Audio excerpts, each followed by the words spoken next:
আপনারা যারা গোপ্রো ব্যবহার করেন তারা অনেকেই খেয়াল করবেন আপনাদের পাওয়ার বাটনগুলো লিক হয়ে যায়।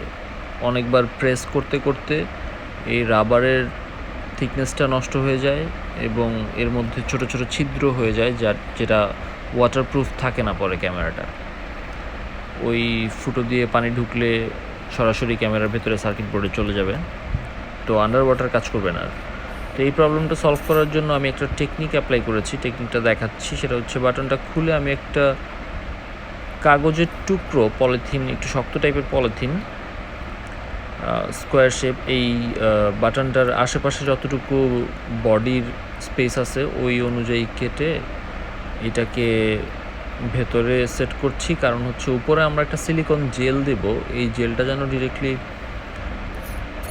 বাটনে না পড়ে অথবা বাটনের আশেপাশে যে রেবেনগুলো আছে, কেবল কানেকশনগুলো আছে, ওগুলোতে না পড়ে পার্মানেন্টলি।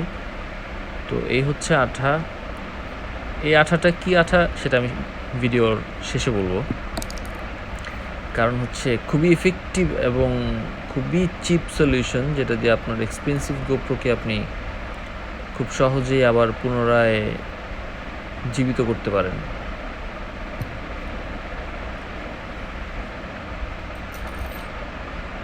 তো আঠাটার ধর্ম হচ্ছে এটাকে লিকুইড না পেস্ট অবস্থায় থাকবে, ঘন্টা দুয়েক রেখে দিলে এটা একদম রাবার হয়ে যাবে এবং খুব ভালো মানের রাবার, ওয়াটার সিল। আর যদি রাবারের সাথে এটা কোনোভাবে কানেক্ট করা যায় তাহলে একদম পিওর রাবারে পরিণত হয়, যেটা হচ্ছে টেনে ছিঁড়তেও একটু কষ্ট হয়, মানে কোনো এয়ার পাসেজ বা ওয়াটার লিকেজের কোনো চান্স থাকবে না। তো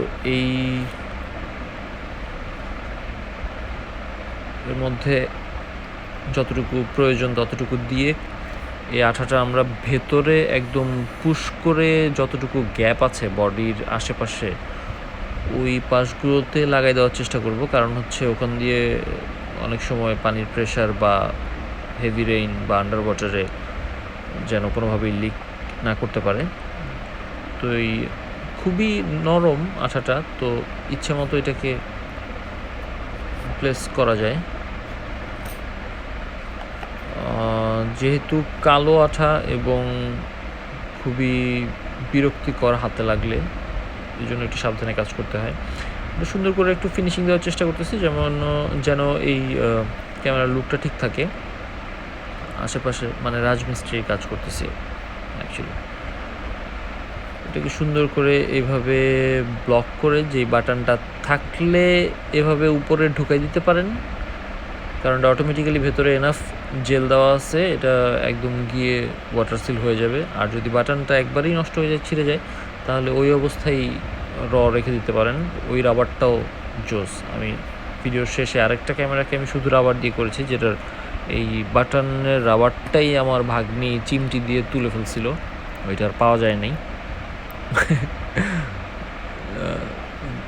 তো ঠিক করার পরে আমি দুইটা ক্যামেরা এখন পর্যন্ত ট্রায়াল দিই নেই আন্ডার ওয়াটারে। আমার বিশ্বাস যে এটা পারফেক্টলি কাজ করবে, তারপরেও আমি ট্রায়াল দিয়ে আপনাদেরকে রিভিউ জানানোর চেষ্টা করব ইনশাল্লাহ। তো এইভাবে খুব সহজেই আপনি আপনার গোপ্রোটি আবার পুনরায় যৌবনত্ব ফিরিয়ে আনতে পারেন। এই হচ্ছে সেটা, যেটা শুধু রাবার দিয়ে করা। Thank you.